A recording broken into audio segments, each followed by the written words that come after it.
Good afternoon, everybody. How are we? Last session of the day for panel session, well, for speakers, before we go into the fun roundup home. Also enthusiastic. Come on, guys. Yeah, there we go. That's what I want. Okay, so we have 4 speakers today. Our first speaker, who has got a bell? Oh, they're still dinging outside. Walk. I've got my bell here somewhere, which I will actually take now, in case I need to ding it. Okay, so we've got 4 speakers for you today. Welcome to the innovation innovation sessions. Clearly I'm unprepared.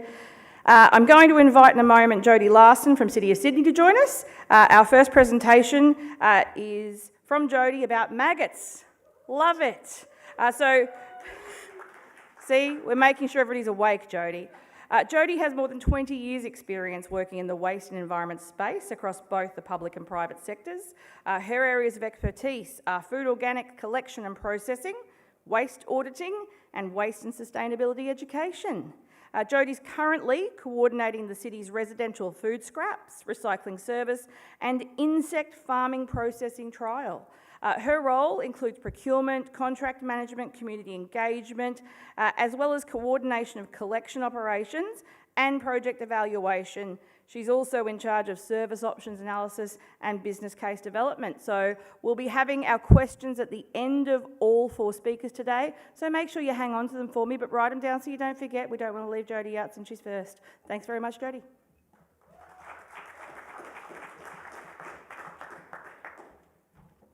Thanks, Lacey.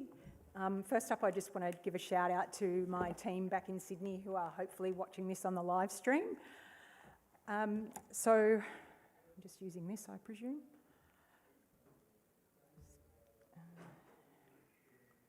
Straight into it. So today I'm presenting to you on our insect farming food scraps processing trial.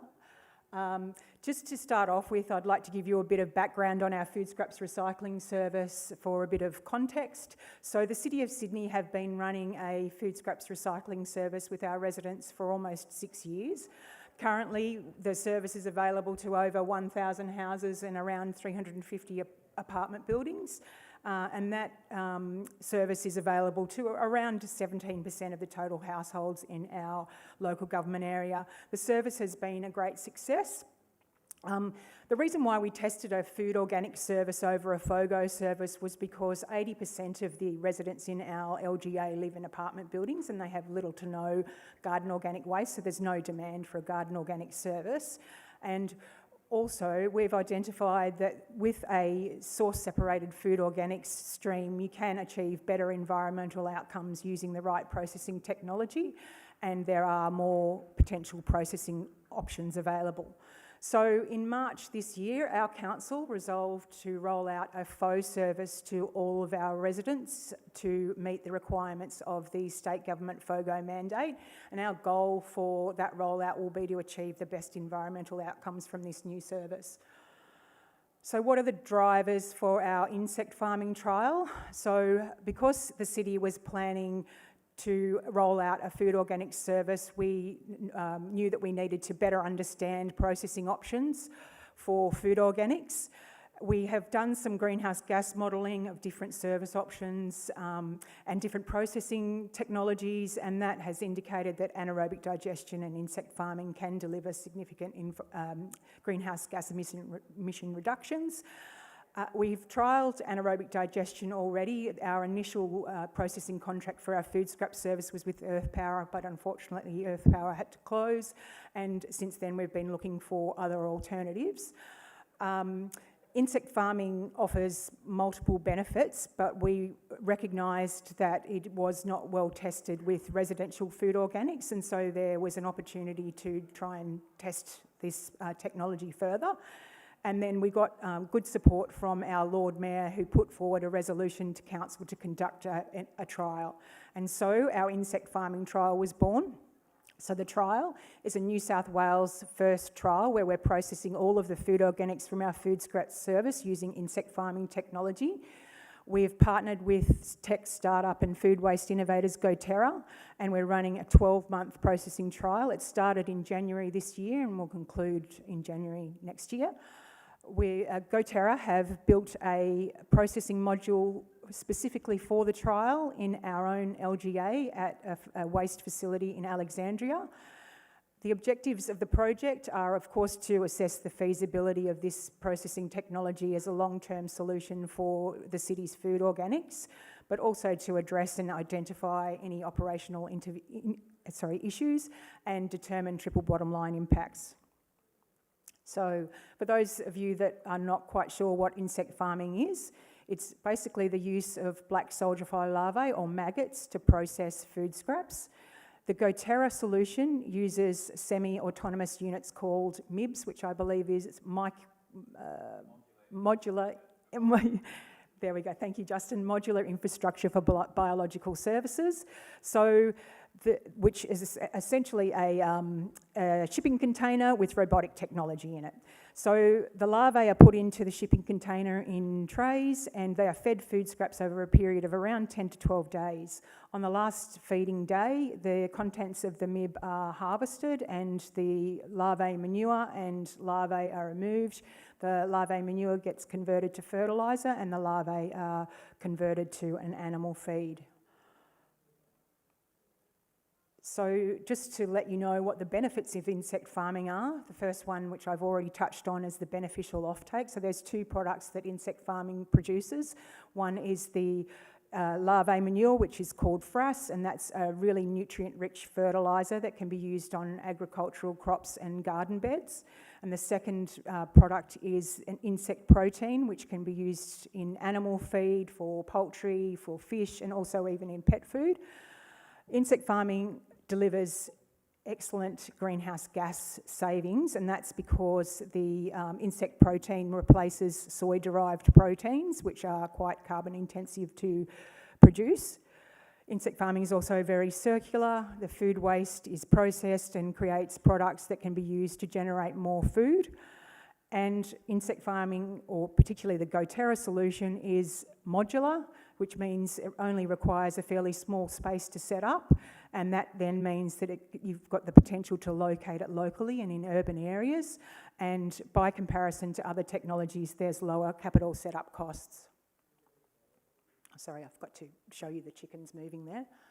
I have included a project timeline in the presentation, but I'm not going to go into any detail here other than to say that it's taken us about 3 years to get the project up and running from our initial site visit to GoTerra in Barangaroo and the idea to run the trial to actually starting the trial. And the main impetus that we got for running the trial was the support that we got from our mayor, who put the resolution to council to go ahead with a trial or investigate a trial. So now I'll just take you through a few of the different project stages that I think maybe people will find interesting and talk in a bit more detail about those. So the search for a site, that was managed, of course, by GoTerra. It took around 8 months. Our brief to GoTerra was to try to find a site for the processing module that's as close to our LGA as possible and with a travel distance of less than 25 kilometres. So GoTerra investigated many options, including a city-owned parcel of vacant land that we have. They also spoke to a transfer station near Ryde. They spoke to Bingo about different options, and they spoke to many other industry players. During this process, it was fairly evident that if we wanted to get the trial up and running quite quickly, it would be best to co-locate the new processing module at an already licensed waste facility. And after much back and forth, GoTerra landed on a partnership with Bingo at their Alexandria recycling facility. And I should just point out here that the contract for the site is between Bingo and GoTerra, and we, the City of Sydney, have a contract directly with GoTerra.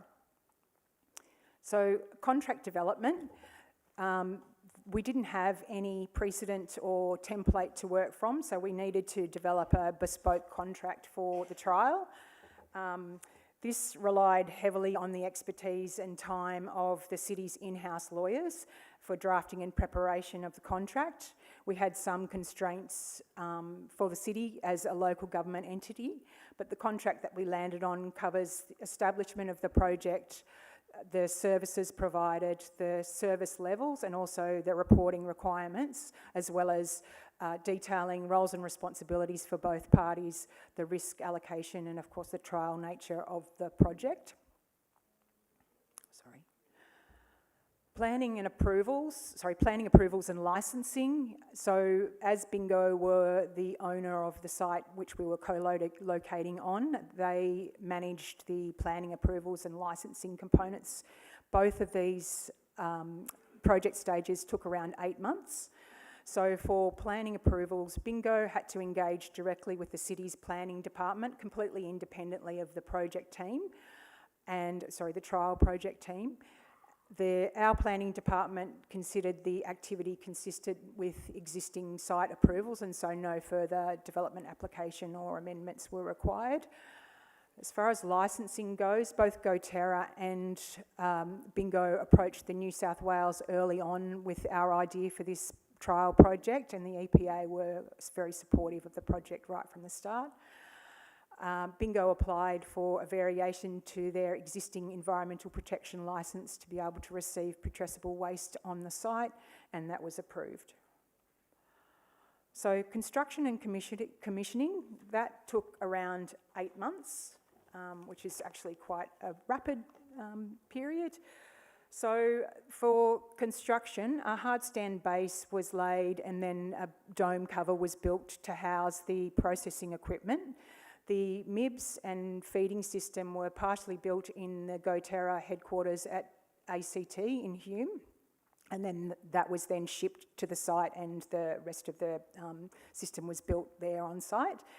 GoTerra have invested quite heavily in odour management, and some of the odour management measures include negative pressure in the MIBs, carbon filters, a demister and deodorising system, adaptation of the site layout so that the airflow management is optimised, and a strict daily cleaning and process discipline. And as far as commissioning goes, the commissioning isn't just mechanical because we're using live animals in the process, so the biological system also needed to thrive, and that meant ensuring a optimal environment for the insects with precise temperature and humidity levels, and also installing a comprehensive monitoring system. GoTerra used an iterative-driven approach for testing and introducing the insects and the food waste in phases, and gradually ramping that up to ensure optimal performance. So how the system works. So this slide just shows a process flow of how the system works. So food gets tipped into the tipping bunker on the top left there, and then a GoTerra technician uses a skid steer to move the food from the bunker to the feed-in hopper. The feed-in hopper delivers the food slowly onto a conveyor belt, and there a service technician manually removes gross contamination and also does some removal of compostable bags. Once the food gets to the top of the conveyor, it gets dropped into the depackager. The depackager removes remaining compostable bags and other packaging. And then the remaining food gets put into the macerator tank where it gets mashed up, and the mashed up food gets moved to the storage tank, and gradually the food waste storage tank feeds the food paste to the larvae in the MIBs using robotic technology. So just some initial results. So since we've been running the trial in just start of January this year, we've processed around 165 tonnes of food scraps through the MIBs. We've also generated approximately 37 tonnes of frass and around 7 tonnes of insect protein, and all of this has saved around 282 tonnes of carbon emissions. So the burning question with many people will be, well, how much did this trial cost? Obviously, we can't tell you the specifics because it's commercial in confidence, but what I can say is that contract costs were made up of a few different components. Firstly, we did pay a small contribution to the capital works setup costs, and then on a monthly basis we pay GoTerra a MIB rental fee. We also pay the processing fee or gate fee on $1 per tonne basis, and we pay for contamination, all of the contamination that's removed on $1 per tonne basis as well. So there's a real incentive for us to keep the contamination down. I can also say that the costs that we are paying are quite comparable to other organics processing technologies, and they're not prohibitive. So now some fun stuff. I'm not getting any sound out of this. This is a... Yes, she was looking for a place to lay her maggots. Oh, she was...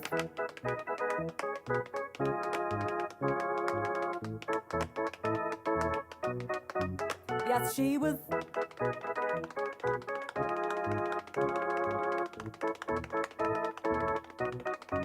Oh, she was looking for a place to... We did quite a bit of media a couple of months ago to introduce the trial to our residents and to announce it to the public, and that was just one of the videos that we used on Facebook, TikTok and Instagram, and that got 13,000 impressions. Sorry, backwards. Another thing that we're doing as part of the trial is testing the frass in our parks and gardens. So at the moment we're doing a fertiliser experiment at our Sydney City farm using different types of fertiliser, including the frass. And when that's completed, we'll do some visual assessment of the trees and measurements to assess the results. We're also planning to use the frass on some of our urban garden beds soon.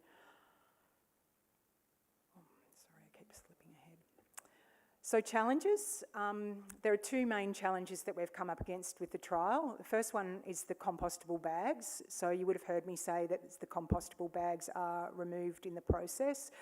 The maggots can't eat the compostable bags, they just eat around them. So that's unfortunate, so we have to remove them. And the depackaging unit was included as part of the process, and the intention was that the depackager would remove the compostable bags, but due to the nature of the bags, they tend to get a little bit caught and tangled in the depackager, so GoTerra have had to introduce some manual removal of the compostable bags, which is not ideal, but they are working on other solutions to solve that issue. Also, just to let you know, we're also doing some trials on composting of the compostable bags, just separately. Our first initial trial using like an open windrow composting process has shown that there's still quite a bit of residue of bags left after composting for 10 to 12 weeks. So we're working on other options and looking at other ways that we might be able to manage those. The other challenge that we've had is the use of live animals. So in high summer, when we had some really, really hot days, we had a couple of crawl-off events where the maggots were moving out of their trays and not feeling so comfortable, and that reduces the processing efficiency. And GoTerra were well aware of that and dealt with that quite quickly. Also, there have been a couple of incidences of low egg supply. So our successes, there have been quite a few. From an operational point of view, the ability for us to tip locally saves a lot of time, transport miles, and also transport costs. We're also getting some great detailed contamination data and photographs due to the reporting requirements we've included in the contract. So this is helping us to inform our contamination education and also our contamination management strategies. And also GoTerra have been extremely agile and transparent and open and really responsive to challenges and requests. From an environmental point of view, we're achieving good high recovery rates around the 90% mark, and we have had really low odour, which is just amazing because the facility isn't fully enclosed, and we are in an urban area, so we do have neighbours all around us. So we've had no complaints at all from external receptors. And from a social point of view, we've had really great response from the public to the trial, really positive and supportive. So just to conclude, We're almost halfway through the trial, so we're getting to the point where we need to start doing a proper evaluation of the results and determining whether this technology is going to be feasible as an ongoing basis, and we need to include how we're going to possibly scale the tech up to accommodate all of our tonnes when we roll out our flow service. And then we also need to work out what our procurement pathways are in light of all of the local government probity rules. And that is the end. I'll take in questions later. Thank you.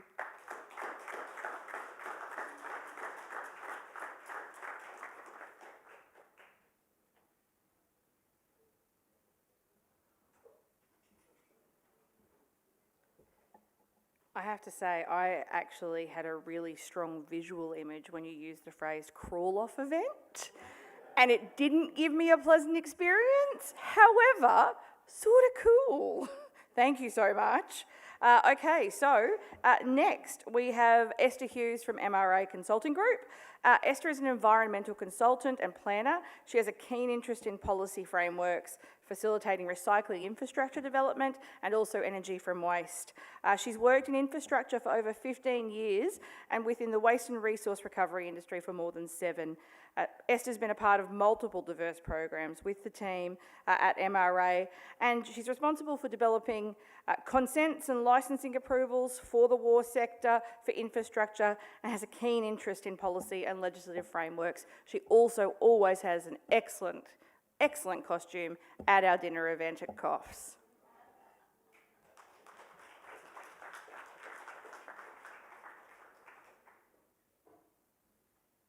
Thank you, Lacey. There is a bit of background to that comment because she asked me earlier, is it all right if I read this out?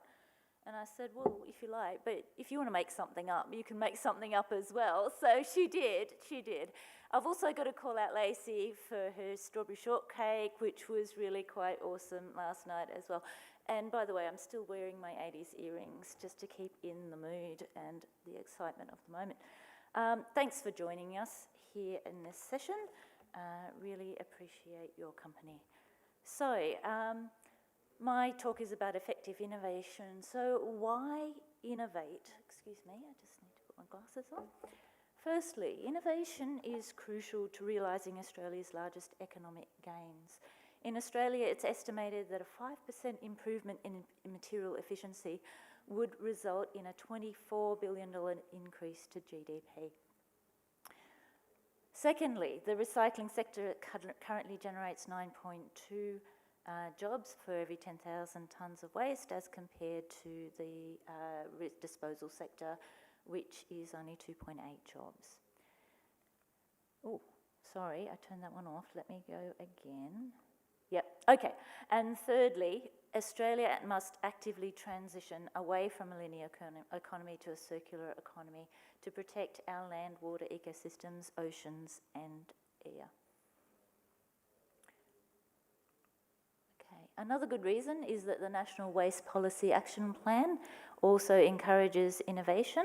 Priority 3 talks about market development and support through innovation, reducing barriers and generating demand.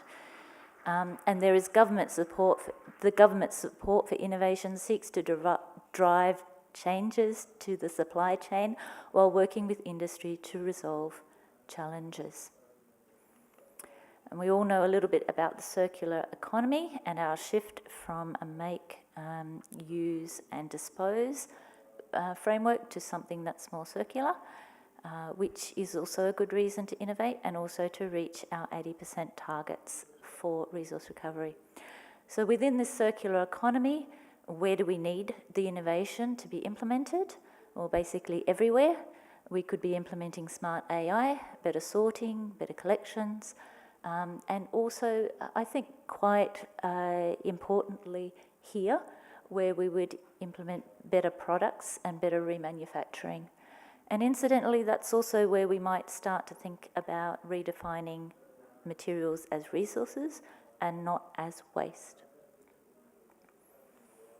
So innovation goes a step beyond research. Research is the technical domain. It is the fundamental basic science and engineering research. whereas innovation is the creation of new technologies, products and services from the research, and it differentiates itself from traditional early stage research by applying a disciplined commercial-centric approach. There are a few more hurdles to get through before you go from research to true innovation. And one of them is called the Valley of Death. And the Valley of Death occurs at the transition between, that wasn't fun, occurs at the transition between original scientific research and the commercialisation of technologies. It can be due to a number of factors. It could be due to lack of funding, inability to prove a prototype, that is a lab model to a commercial model, or not understanding the commercial markets. And it can lead to the failure of an innovative project. I drew a fair bit of information for this presentation from some of my friends in the waste industry, and this one comes from the Skimitar Group, led by Ali Abbas, and they have developed this innovation governance framework. And there's 3 aspects which need to be aligned in the innovation governance framework. So going from right to left, there is a technological readiness level, which is a decision-making tool to assess, guide, and track the maturity of technical aspects of the innovation from conceptualization to deployment. It encompasses 9 distinct levels, progressively advancing from basic scientific observations to market-ready implementation. And in the middle, an environmental readiness level, which is a decision-making tool to assess, guide, and track the maturity and credibility of environmental claims associated with technical innovations. And then thirdly, the commercial readiness level. And the commercial readiness level is sometimes overlooked in the development of technology. It is a decision-making tool which guides and tracks a commercial opportunity. And it evaluates the commercial viability, focusing on market demand, competitive advantage, customer validation, frameworks and suitability for that to support revenue generation. In the Skimitar governance framework guideline, they have developed this lovely visual. On the base, it escalates the technical readiness level, going from 1 to 9, and on the right side we have the commercial readiness level escalating also from 1 to 9.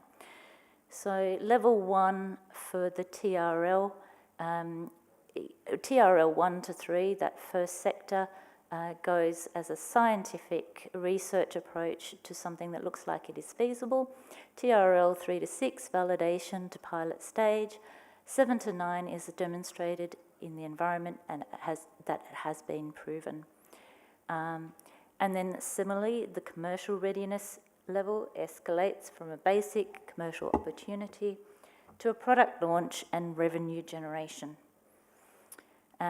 You can see that the commercial readiness level should always be greater than the environmental readiness level and technical readiness level, and also the Valley of Death. Now, do you get this pointer?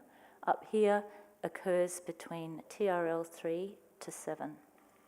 So the optimal path is along this green line,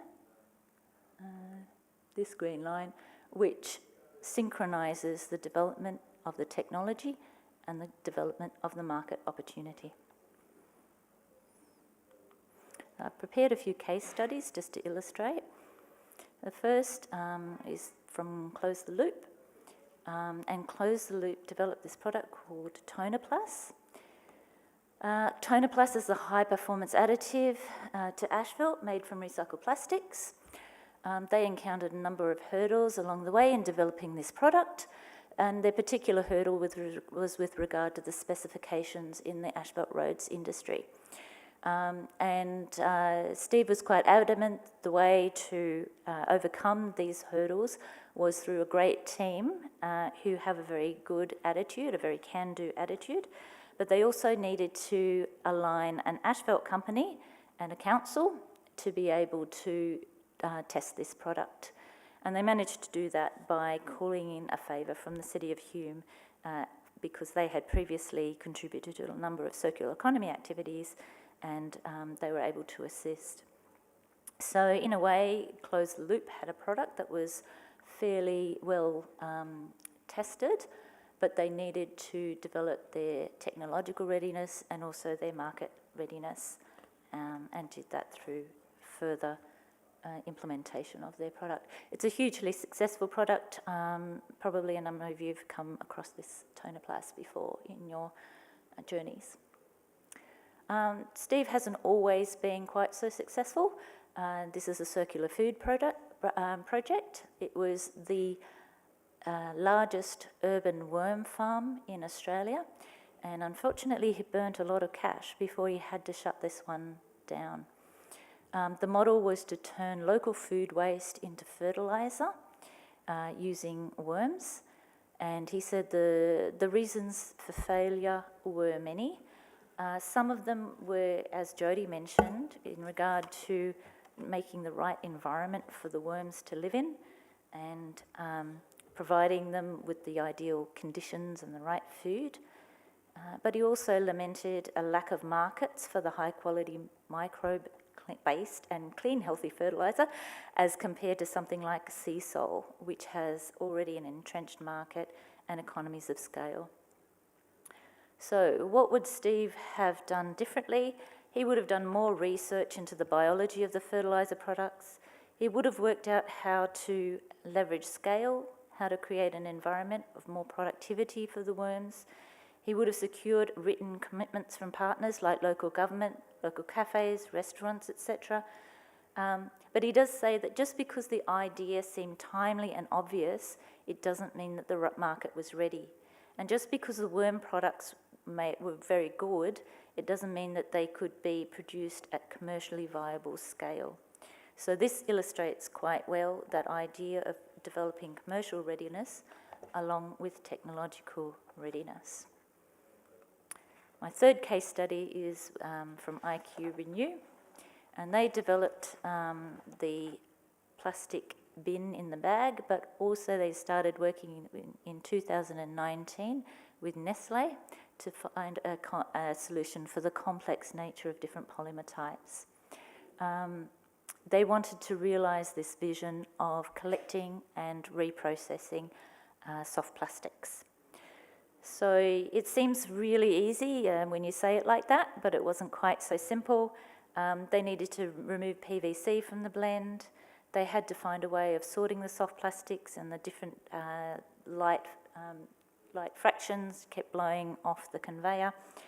And there was also a bit of talk about money, because each innovator has to basically fund their innovation while the skeptics look on until they see that this process actually works. And so, you know, they're putting in decent dollars into something, whereas potentially, instead of having a grant funding that runs on rounds, there could be potentially an innovation pot where somebody goes to the EPA and says, what money could we use to assist us with trials? They also attributed their success to a group of dedicated people that recognised that a solution must be found. Okay, I just wanted to touch on the new New South Wales Resource Recovery Innovation Pathway. The concept paper for this came out in 2024. It was the result of a fair bit of consultation with select members of the sector, and that the consultation resulted in a number of barriers being identified in the waste sector for innovation. And the two most significant barriers were the time it takes to get through the planning and approval process, the consent and the licence, and also the burden of proof on the innovator to demonstrate their technology. So they've come up with these 2 stages for the innovation pathway. The first stage, stage 1, is the EPA publishing information on their website. They would publish their innovation position statement, and they'd also publish ways that that innovation can be supported, useful information about submitting a proposal and progressing a trial, and guidance and support for applicants. And then the stage 2, which is a bit more exciting, is the actual innovation trial licence. So the innovation trial licence could include a less onerous application than an integrated development, time and volume limits, criteria for risk, innovation and circular economy that must be met, and waste levy exemptions. They also committed to coordinating with the Department of Planning to work out how to broaden consent conditions for existing and new licensed facilities, and how to streamline the notification process for existing facilities. So basically it looks like this. The proponent develops an innovative idea. They self-assess their proposal against the innovation position statement, submits an expression of interest to the EPA through the website, and then the EPA assesses the EOI and determines the type and level of support needed to progress. So a case can be established and support allocated. Yeah. And the support might look something like this: support for sampling and trial planning, another method of support for trials and testing in partnership with industry or government, guidance through the licence variation process, and potentially, subject to further scoping work, innovation trial licence application. Okay, finally, each good presentation should close with an inspirational quote. This one actually is part of the information that Steve gave back to me. I think looking back a couple of days back, Joe mentioned the difficulty of all these different types of materials. He's had his Sankey diagram and showed how waste moves through the framework, and it is extremely complex. And for me, that's a bit of a takeaway of, yeah, we do need to be able to deal with all types of materials and to innovate to be able to find end markets. However, that's not the quote. The quote is, some people make things happen while others wonder what happened. These are important times. The human species is at risk of extinction due to the majority being blissfully unaware that many planetary boundaries have already reached a point of no return. We must increase our investment in innovation that stops the species decline, the destruction of natural systems, and speeds our transition to the circular economy. Innovate or die, literally. Thank you.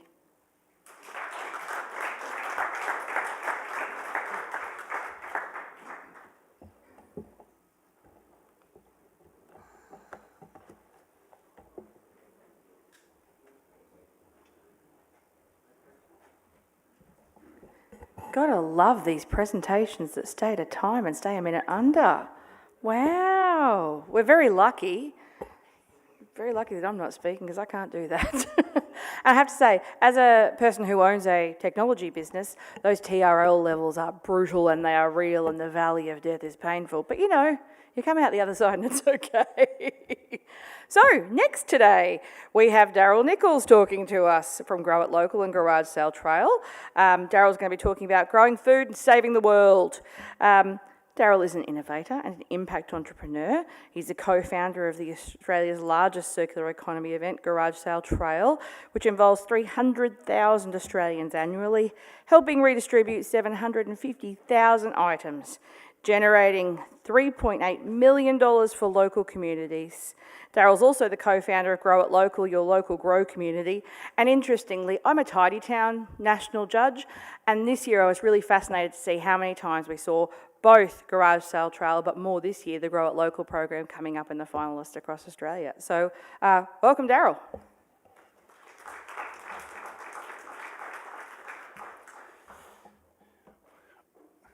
thank you very much for that introduction, and it's probably likely I'll be the one that will run over, so hopefully it all balances out.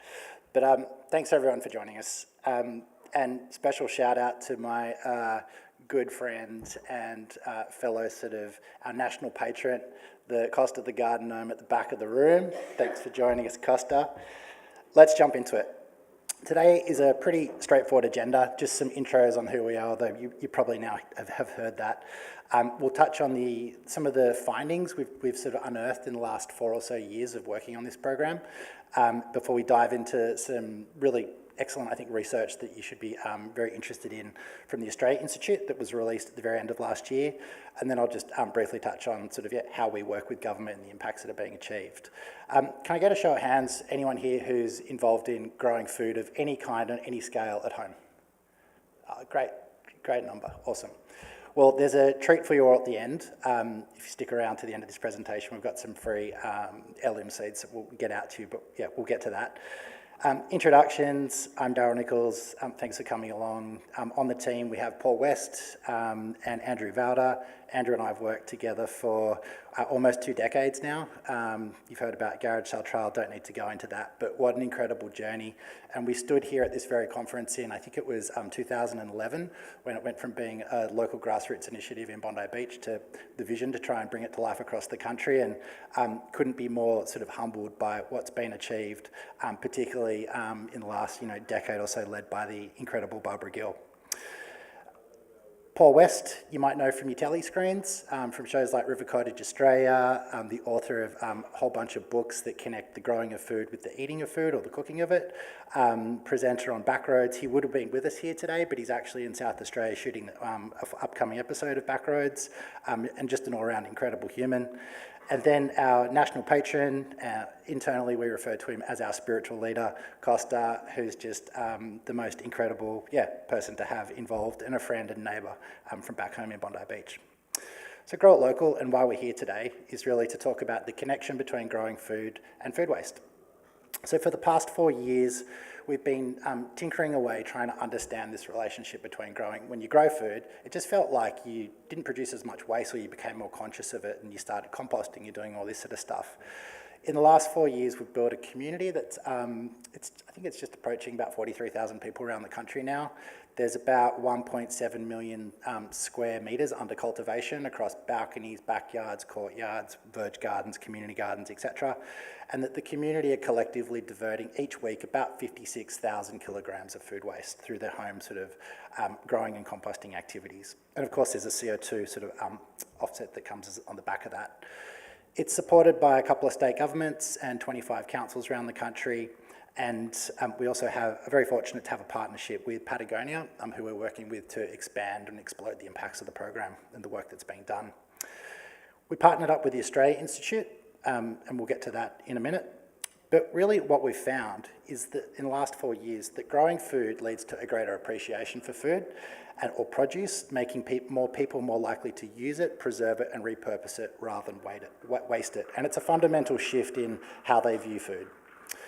It doesn't matter where you grow and what scale you grow on, you just need to start growing. And that's hopefully a little bit where we try and come in. But I guess first of all, why do people grow and what are the benefits? Well, people who start growing food on any scale report that they have, of course, increased access to healthy, fresh, seasonal produce, that they have an increased connection with nature, that it provides a way to connect with themselves and their own mental health and well-being, that they have higher levels of happiness, and we see that not just in Australia, but in academic studies all over the world, that they report that it's a way for them to live more sustainably and make a contribution to what's happening with our planet on a bigger scale, that it's helping to build biodiversity, and they go on to do things like create homes and habitat for local wildlife, the more engaged they get with the activity. That excess produce is regularly shared with neighbours, family and friends, that they eat 5 times more fresh fruit and vegetables than the average Australian. And anyone who's read the federal government's obesity study of a couple of years back, we have a real issue in this nation, so this is just such a no-brainer way to try and engage communities in fresh seasonal produce. And finally, people who start growing food are 6 times more likely to compost. And today most councils have FOGO program, or it's been legislated that you'll need to. A lot of councils are running composting programs, and a food growing education program is just a natural complementary part of that puzzle to engage people in that activity of composting or worm farming at home. And I guess it, in many ways is one of the truly original circular economies, because when you grow food, you want to celebrate it and eat it and share it with your friends and family. In lots of cases, there is something left over, whether it's the roots or some leaves that are perhaps too bitter to enjoy. So that goes into the compost and then ultimately ends up back in your garden through the worm juice to help you grow more nutrient-dense produce into the future. And so the process goes. In terms of where local or growing food sits on the food waste hierarchy, it kind of sits in every level.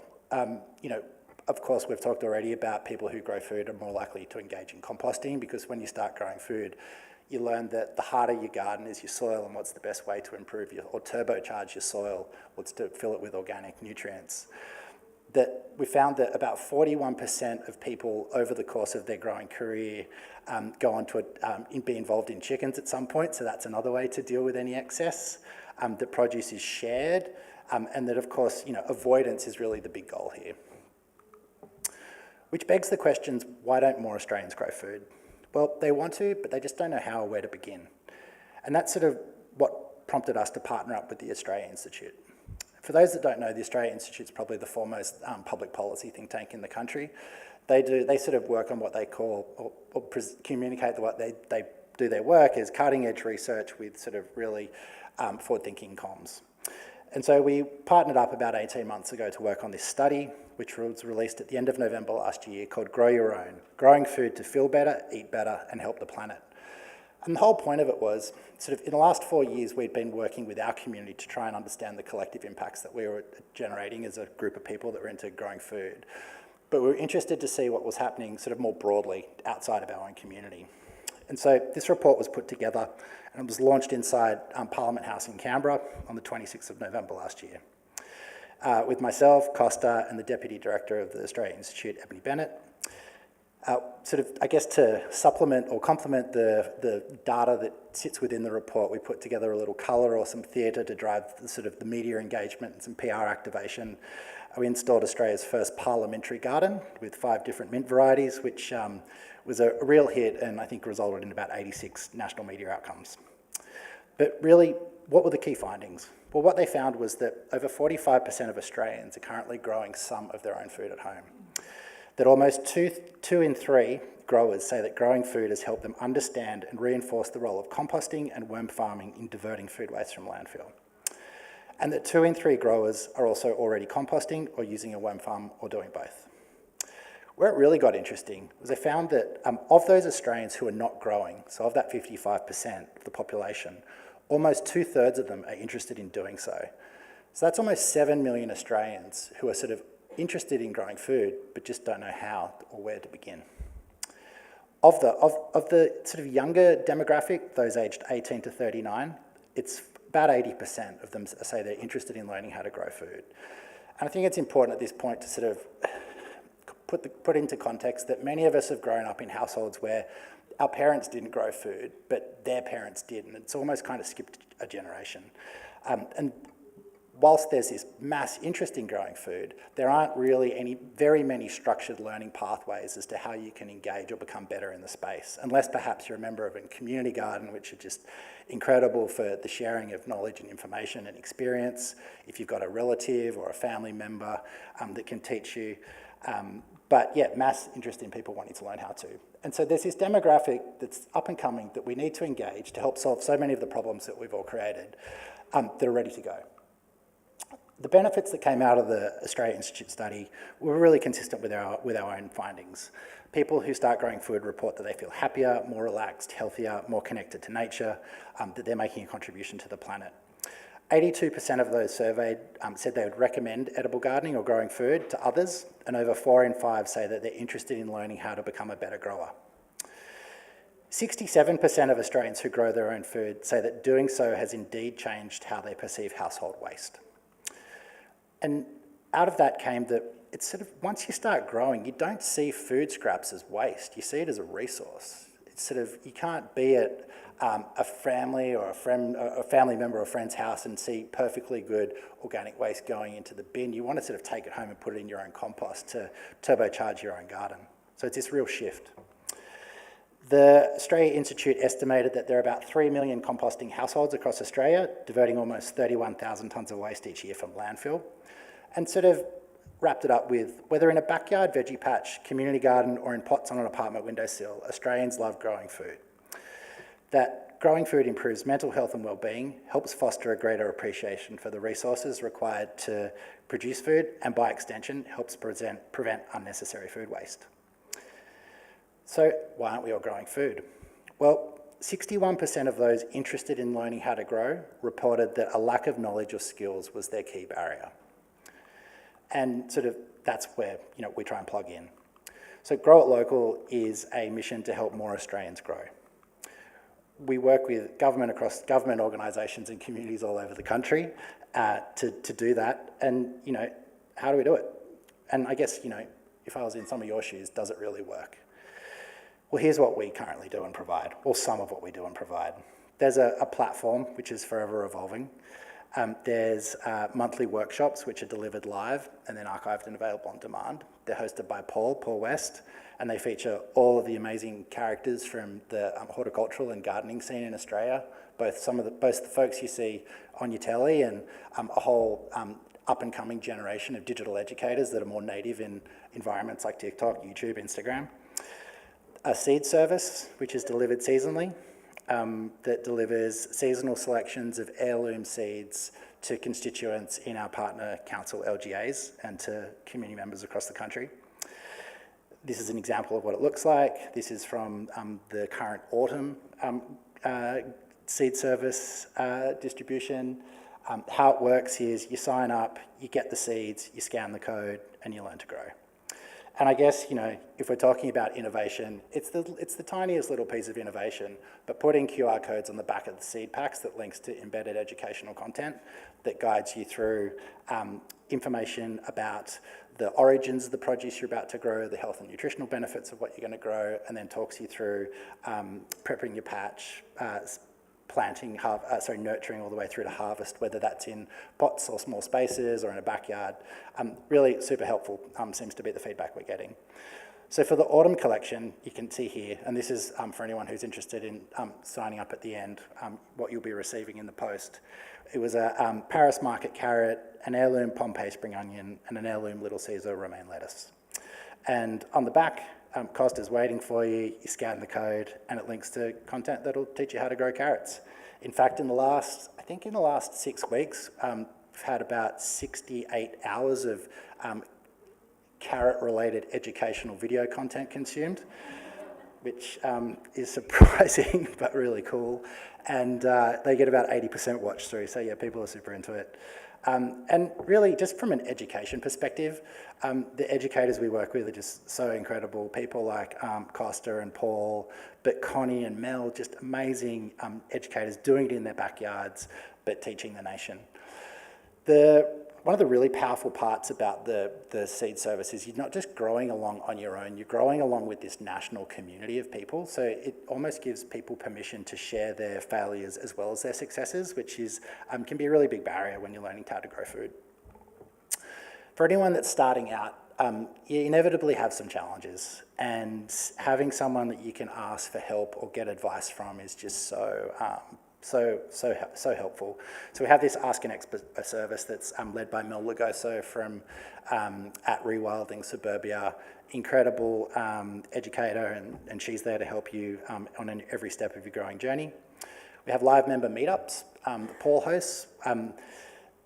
Originally, they were set up as an opportunity for people to come along and ask questions of Paul, but what's happened is people come along and ask questions and the other members answer the questions. And so it's just a nice forum to build community and a sense of connection.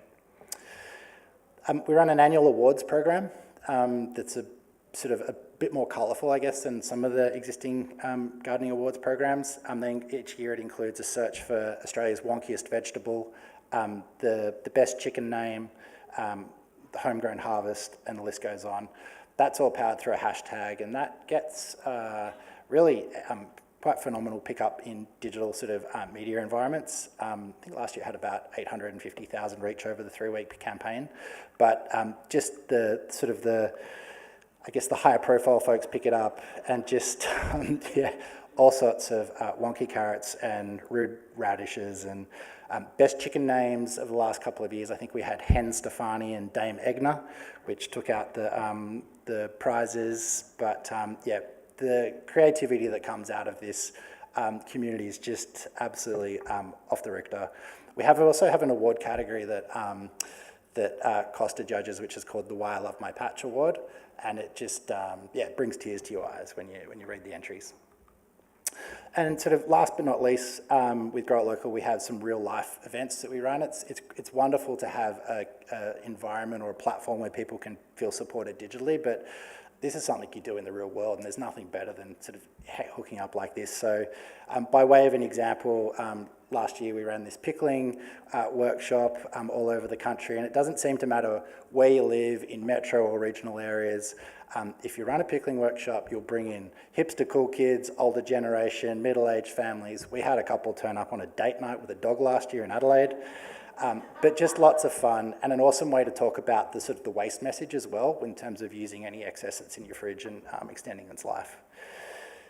From a data and impact reporting perspective, with all our partners, we sort of produce an annual report, the Grow It Local report, and in this we can see this is really about substantiating what's being achieved in each LGA. And we can see what's the composition of what's growing across veggies, fruits, herbs, medicinal plants, edible flowers, native edibles. We find that each year it's a really high engagement activity, that 96% of members are spending an hour plus in their garden, and in fact 44% are spending over 3 hours, so massive. And I guess that talks to gardening or growing food being a top 10 activity or pastime in our nation. That it's a year-round activity once you get into it, there's just this each year growing percentage of the community that report that it's helping to give them a greater appreciation for food and they go on to waste less. That there's all these different types of food management behaviours that they adopt once they start getting into it. The diversion data, there's sort of this growing trend in terms of once you start growing food, you do start participating in planting pollinators or removing pest plants or creating habitats for local animals or insects. We're only 2 years into this data point, but we're seeing a really positive correlation between people who start growing food and water conservation. So that's something we'll continue to report on into the future. The health and wellbeing benefits are undeniable. 78% of members supporting that or reporting that they sort of are eating more seasonal, fresh, seasonal fresh produce, fruit and vegetables as a result of growing food. And if you look at other parts of the developed world, in Europe, UK, North America, Canada, growing food is actually starting to be prescribed by doctors for different mental health treatments. And that really importantly for us, that the members are sort of reporting that we're playing a role in helping them to become more proficient in their patches. So I guess the closing statement from the Australia Institute was that continuing to enable and educate Australians to grow their own food is essential for increasing the consumption of healthy, fresh produce, that it's helping to reduce food waste going to landfill, driving positive sustainability behaviours, and supporting community health and wellbeing. If anyone's interested in hearing more, you can just reach out to us or through social media, whatever works. And then to the heirloom sort of seed offer, I think I'm just on time here. If you'd like to sort of check out how the program works and get a taste of it, that's totally cool. You can register your details here, and we'll send you a code so you can get sent the seeds and check it out. Or if you're interested in receiving a copy of the Australia Institute report, happy to do that too. That's kind of it.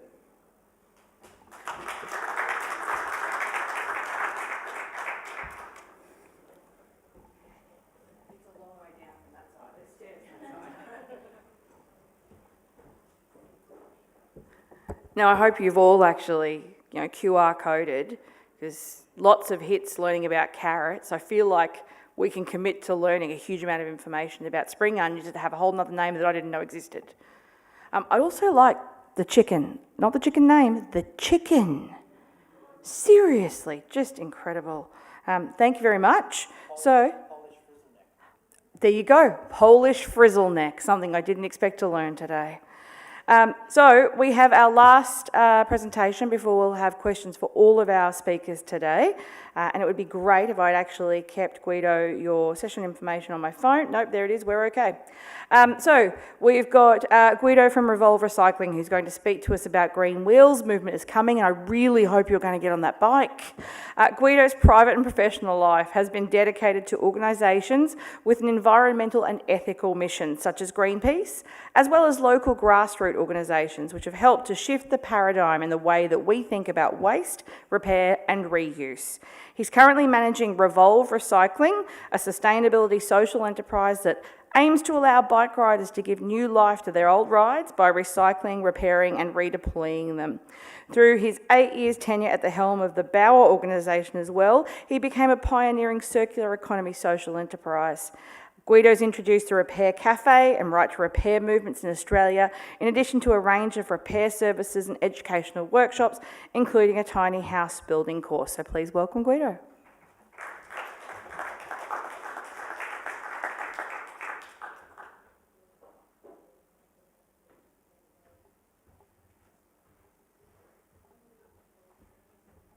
Good late afternoon, and thanks for hanging in there.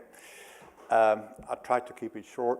So Revolve Recycling is indeed the latest organization I'm involved in. It's actually founded and owned by Pete Schmichel, that some of you might know, who used to be the CEO for Accor, Lifeline, amongst a few other things, including being a bike enthusiast. And in that capacity, when he approached me to help setting it up, we did some research and found out that there are actually 350,000 bicycles that every year nationwide are thrown away, and that nothing is done with.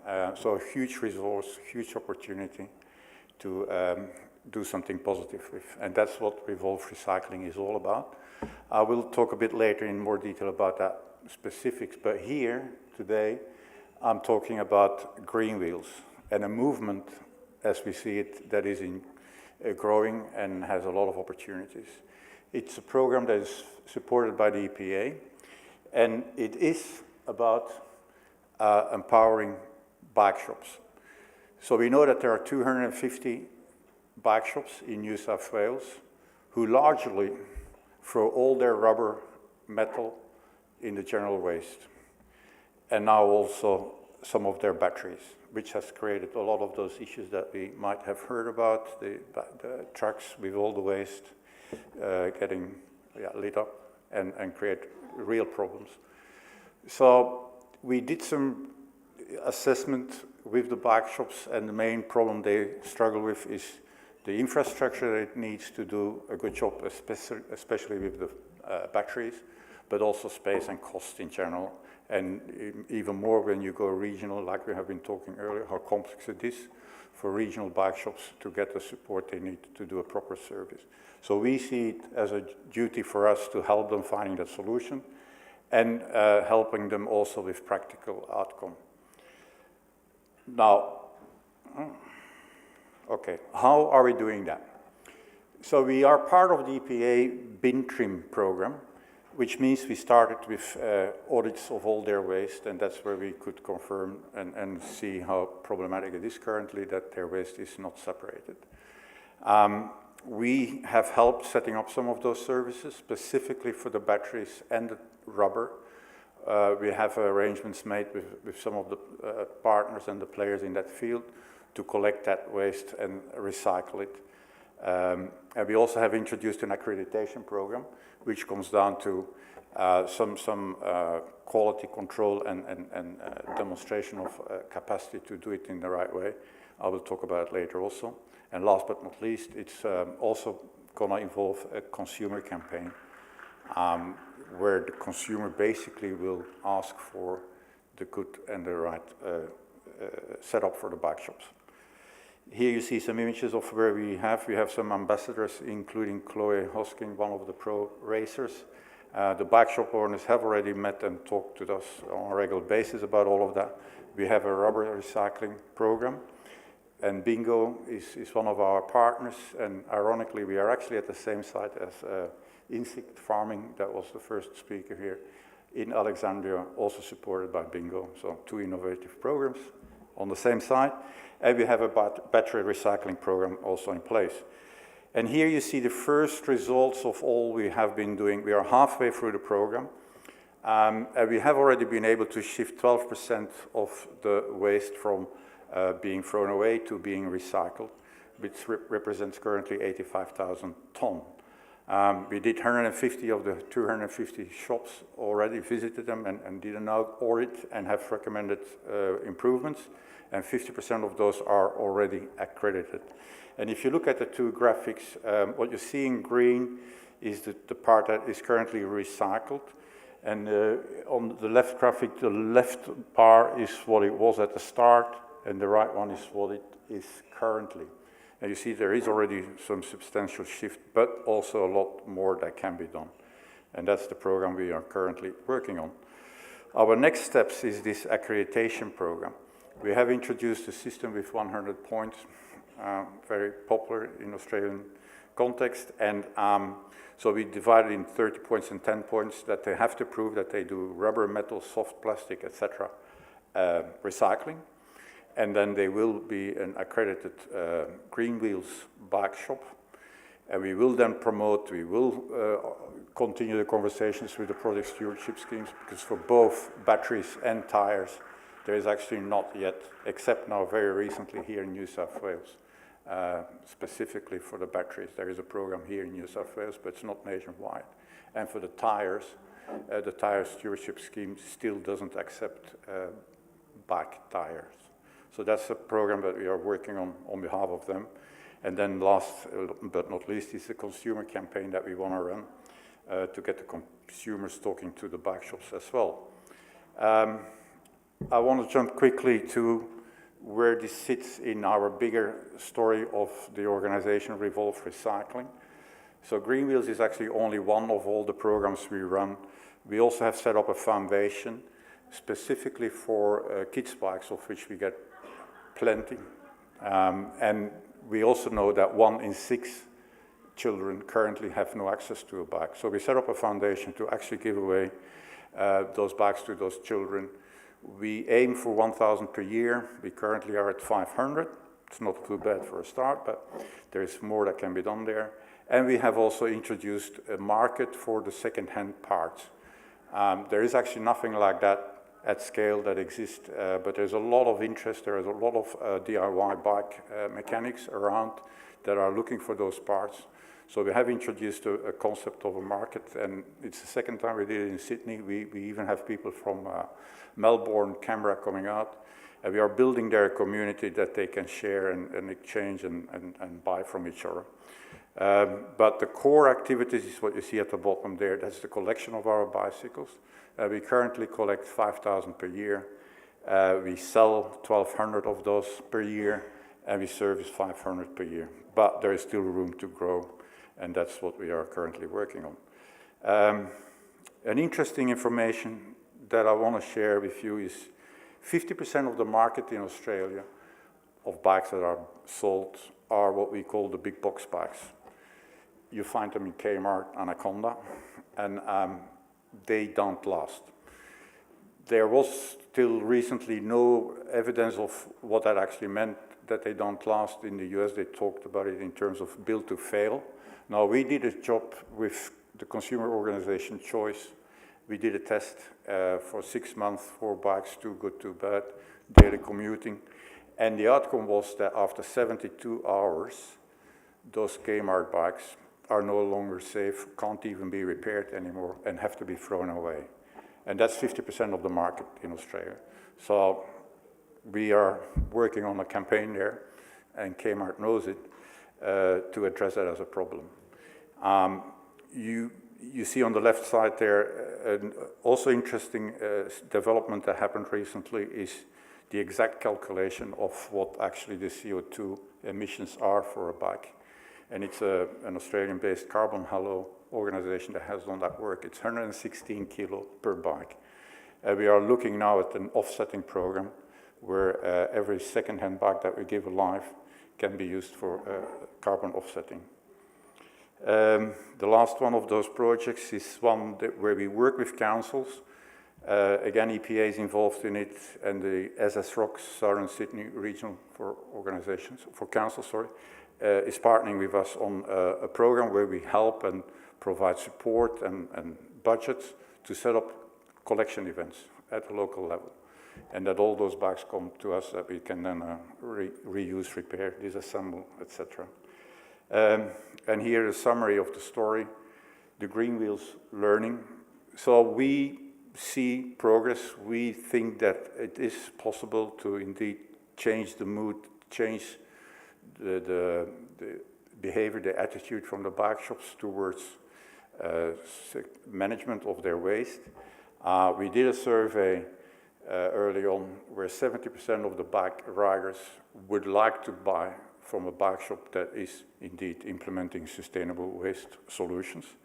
And we see the trend moving in the right direction, and that's what we hope in 2 years from now, 80% of the bike shops to have on board for that program.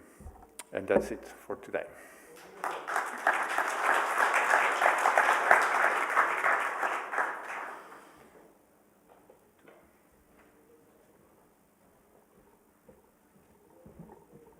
Thank you so much, Guido. I'm married to a man who likes to dress in Lycra every weekend, so I always love hearing about what's happening in bikes. And if I can get all our speakers to come back up to the panel, please, that would be great. Excellent. So, Shannon's got some roving microphone, and we've got a microphone. I am going to remind you, I've been asked to remind you to hold the microphone in the middle, not at the end. Have we got any questions? Oh, Mike. Oh no, I've got one at the back already. Ha, beat ya. Hi, it's Steve from Hornsby, and it's a question for Jody. I'd be interested if you could comment on your thoughts on the resilience of the system you had. You talked about temperature potentially causing the crawl-off. Things that come to mind are, if it's not opt-in, whether there's chemical contamination that might be in the food stream and what that might do. Just grab the microphone, please, if you can pass the microphone down. Yeah, so the larvae are pretty resilient. They can't take battery acid and they can't take chemicals, so we have a pre-sort to pull that out. They will eat round any of the contamination that does get through, so they're only looking for the nutritional value. Crawl-off events can happen. They're pretty rare. A crawl-off event sounds awful. It sounds like millions of maggots everywhere. They come out of the trays. They're still kept within the unit. You sweep them back up, put them back in the tray. So it's a bit of a pain for our service techs, but it's not a pain for anyone else. We have these units at commercial sites as well. So we have one at the bottom of Barangaroo. It's been there for 4 years. It's going to be there for another 5 years, doing all the 80 retailers underneath. In the dock, we have one at Sydney's biggest hotel in their dock, the Hyatt Regency. So we have them at very sensitive sites, and they operate with no problem. So the larvae are promiscuous and voracious eaters. They eat everything other than grease trap waste, which is a bit too oily for them.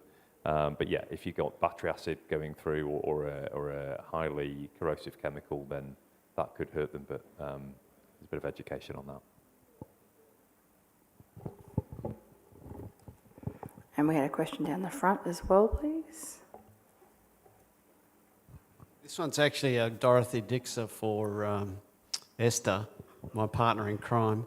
Stacked. Yeah, it is totally stacked. I just it's for the purpose of the group to say the state government's released this innovation licensing pathway, but it seems to me that 90% of the time it takes to get a development approval and license is the development approval part. It's not the licensing part.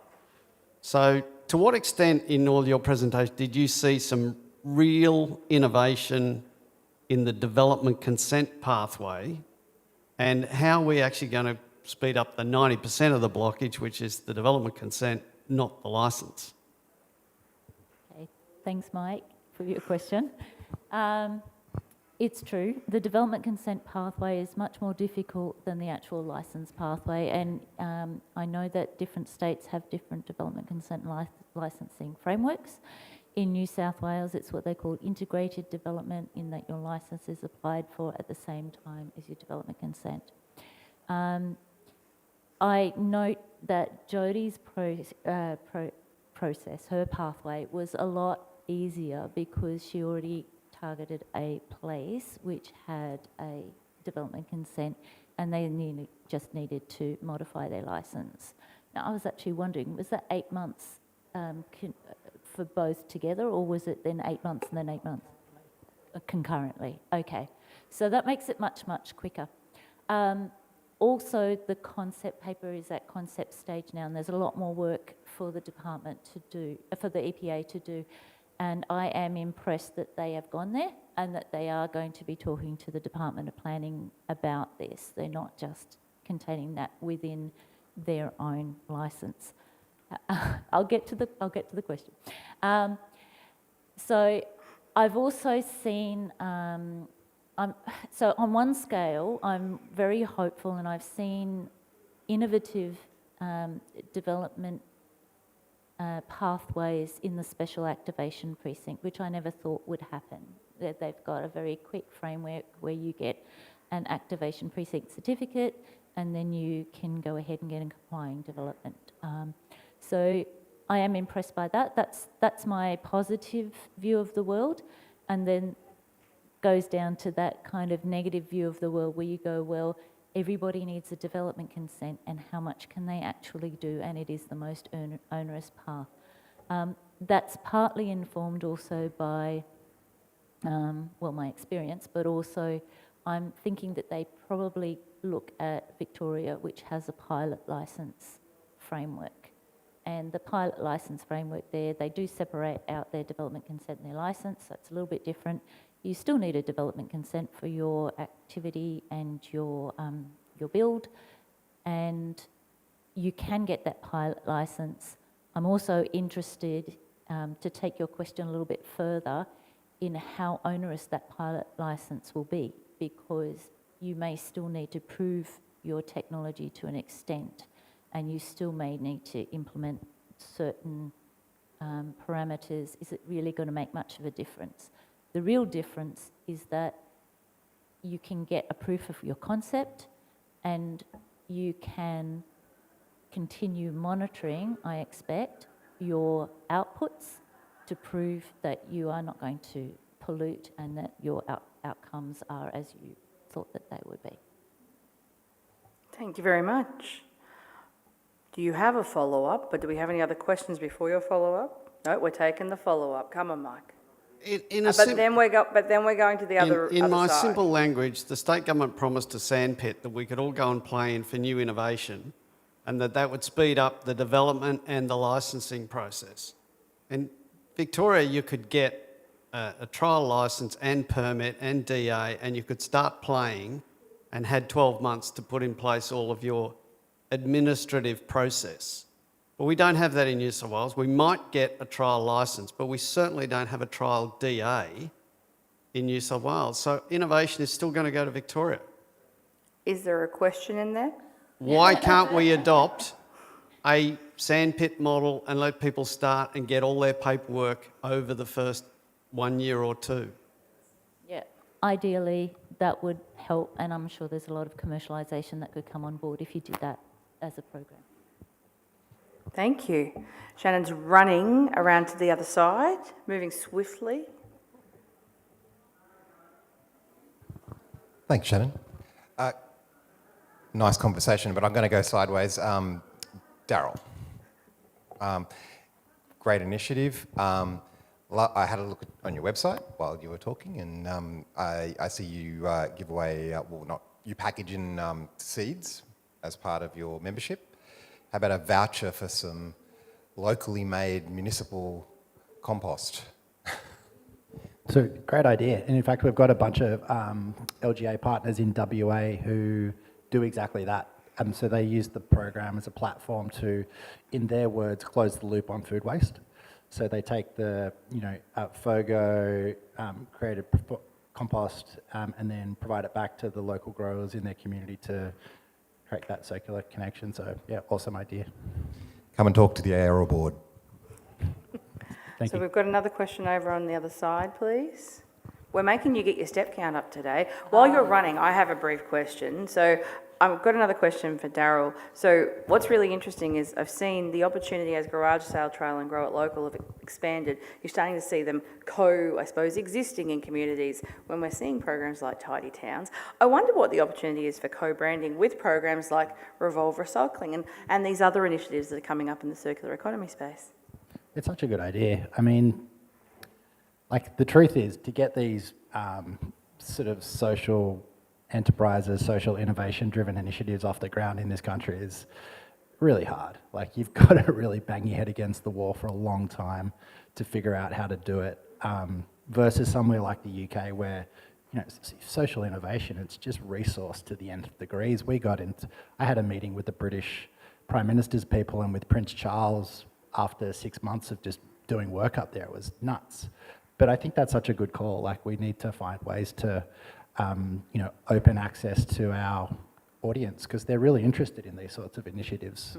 And really what we are trying to do, I guess, is to build this community of advocates that they're interested in hearing about all your other sustainability programs that you're running in your council area and your waste programs, and they're interested in hearing about the community initiatives that you're running. So yeah, ultimately we would love to just do that, I think. And in an ideal world, it would be free for everyone, but it's just, that's not how it works in this country. So. Yeah, it is a good question. It's actually one of the main topics for everybody in the social enterprise world to think about day in, day out. What I've learned from all my experiences is that you don't see what you collect as waste, you see it as a resource, first of all, and you create an added value to it. And that's the outside the box thinking, that's the creativity, that's the experience, that's talking to the experts. All of that together helps you developing initiatives, ideas. And you have to think then, not just from an environmental perspective in our case, but also from a commercial. And that's not easy to constantly combine both, to be creative in that sense also. Some people will just think it's good for the environment, therefore they will buy it. But you have to think with the mindset of the person on the other side. And they not necessarily think in the first place about the environment. They think about their wallet, about what is essential for them to survive. And that's what we should spend a little bit more time about as well. And in fact, there is this example here. This push bike that we have collected, it's one of the 5,000 we collect. We have converted that in a e-bike. It comes at $1,100. It's a lot cheaper than any of the good high quality, whatever you want to call them, originally e-bikes, but many can't afford it, and this is a good alternative. It comes with warranties, like if you buy a new one. We do that with all our products, but having that sort of approach to your programs will take you a long way. Then you meet some of the requests from the audience that we talked to. And we've got a question over here. Good question, Lacey. I was going to think of similar question. Sorry. No, that's cool. Thanks, guys. So Sharon from South Australia, that very special place, the capital, Adelaide. Guido and Daryl, how easy is it? Because I've spent a few days here now and it's very New South Wales centric. How easy is it to come to a place like Adelaide and do the great work that you're doing? Quickly, Daryl, I got onto your number of websites for our councils, and a number of councils have signed up. Who knew? And I'm a volunteer for one of the councils. But yeah, can you guys ramp those things up to come to Adelaide, or you're already really heavily in that space and I've just been sleeping? Thanks, guys. I think South Australia, the South Australian government is like an engine room for innovation in our country, particularly in this space, in sustainability. We've been working with the South Australian government through the Green Adelaide organisation for about 4 years. So we have relationships with, I think, about 11 councils across SA. But Green Adelaide has this incredible mandate where they're working to be the world's second national park city, which was about bringing re-greening urban areas and bringing biodiversity into the city centre. London was the first. So your Grow It Local was the activation that helped bring that to life, and working with the minister to install things like parliamentary gardens and do all that kind of fun, jazzy stuff. But yeah, we found SA to be just awesome. For us, the reason we are in Sydney is more for practical reasons. We are from Parramatta and Sydney, Pete and I, but we have the intention to go nationwide. We see that a year or two away from where we are now. We first wanted to fine-tune our model, that we are safe and okay with the systems behind it, that they will be easy to replicate in other states.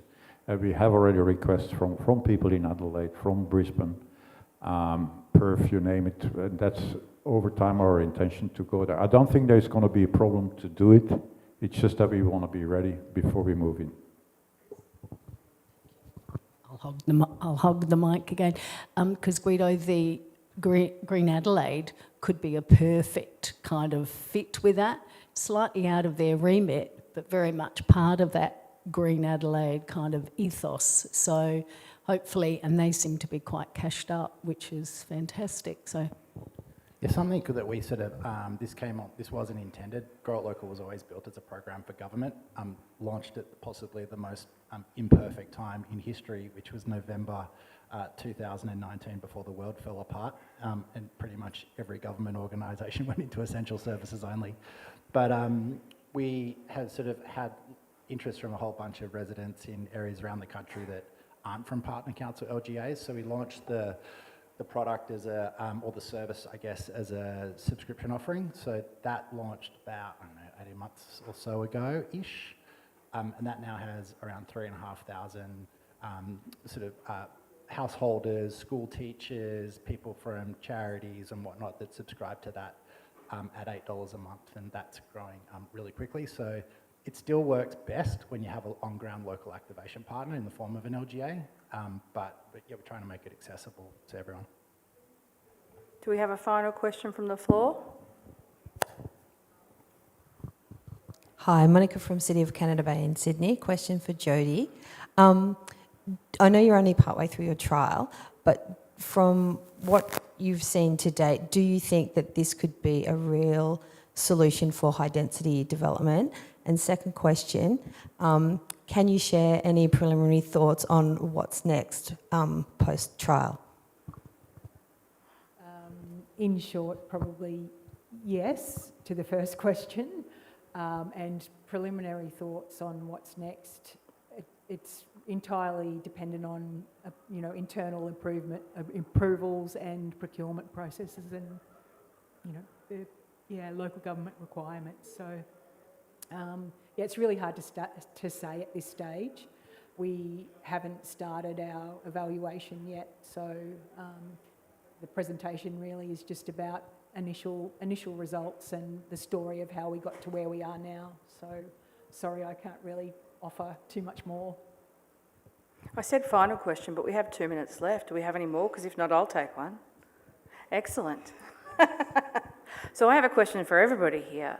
We're speaking about Sydney, we're speaking about Adelaide, we're speaking about metropolitans, but we have lots of regional councils in the area, and innovation shouldn't just exist only in our metros. So from each of you, how do we scale your program? What needs to happen to make it available in a region while still being commercially viable? Because obviously regional costs are higher. Money. So EPA funding is what you're saying? EPA funding. Yeah, funding. Yep. Rowan's sitting in the back. He was nodding as I asked that question.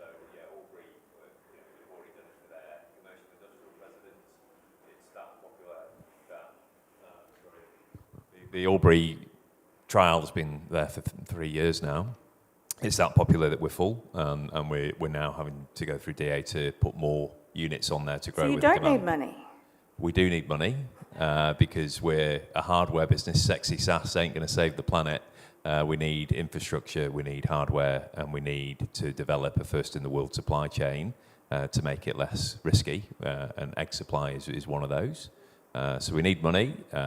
We can scale and make a massive difference, but we need the funding that is now being talked about and the infrastructure gap analysis to be paired together to help rural communities, because we want to connect the city with the rural communities to connect food waste back to the plate, similarly as Grow It Local does, and really connect that food waste back to a regenerative, value-adding food supply chain. Anyone else? Yeah, I'd just kind of like to say a bit of everything. We need better planning, licensing, approval pathways to facilitate it, so that when you've done your trials, then it doesn't land flat.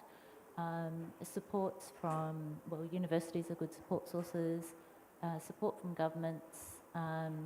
Money is actually very, very important. There's a lot of investment that takes place, but in the end, your project needs to be commercially viable on its own, so you can't rely on grant funding for everything.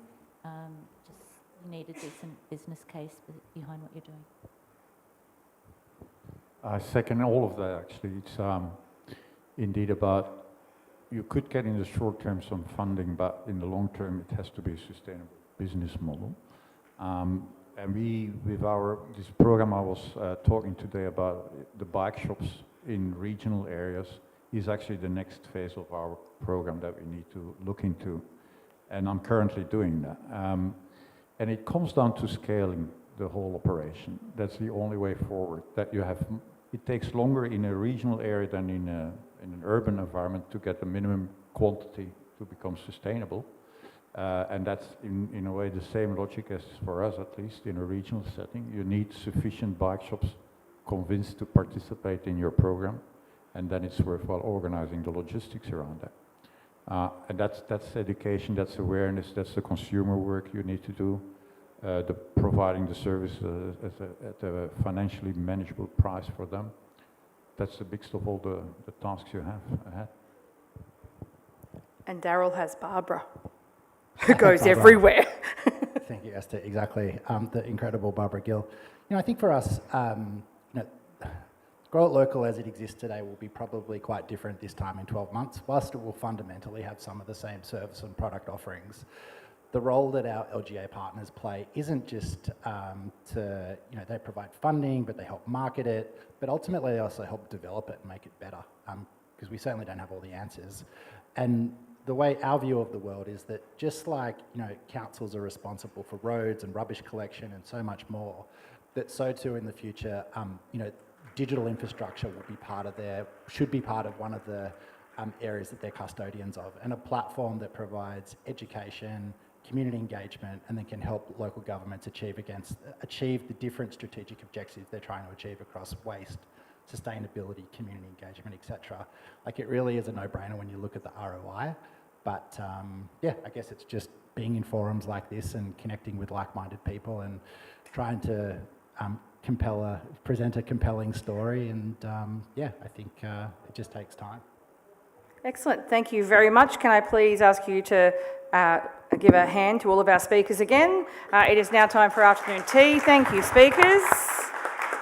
And we'll see you all outside for coffee.